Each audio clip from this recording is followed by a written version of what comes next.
2008-2012 Ford Escape, Ford Focus won't start. Problem is not with your battery or your starter. The problem is with your ignition switch. For example, key is in, ignition on, you're trying to start and it didn't do anything. So the problem is with your ignition switch itself. Check this out. Alright guys, let me show you a quick fix. The key is in, trying to start, won't do anything. You need to push the key inside of the ignition while you're starting. Start, push.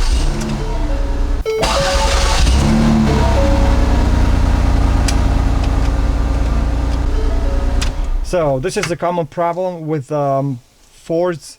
It's a defective ignition, you need to replace it, but at least you can start and drive it home. This is the part you need to replace. This is ignition switch cylinder, and this is ignition switch. Usually the problem is with the ignition switch. So there is a pin on the back and have a play, and that's the problem. Here is how to remove the ignition switch.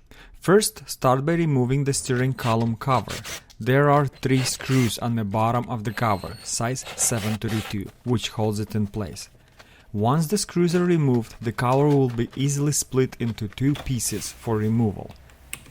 Next, unplug the connectors from the ignition switch and the wiper switch. Then, you will need a hammer and a chisel to remove the security shear bolt. To do this, make the dent on the top of the shear bolt. It unscrews counterclockwise, opposite the direction of the clock.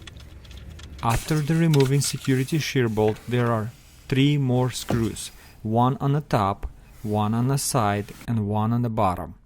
You don't need to remove the steering wheel to take out the ignition switch. To remove those screws, I use a 732 socket. For one of these screws, you will need an 1.5 inch long socket along with the angle pliers. Once all the screws are removed, gently wiggle the ignition switch and move it slowly toward the cluster to take it out. This process is simple and not too difficult. If this video was helpful, please remember to like and subscribe, and I will see you in the next video.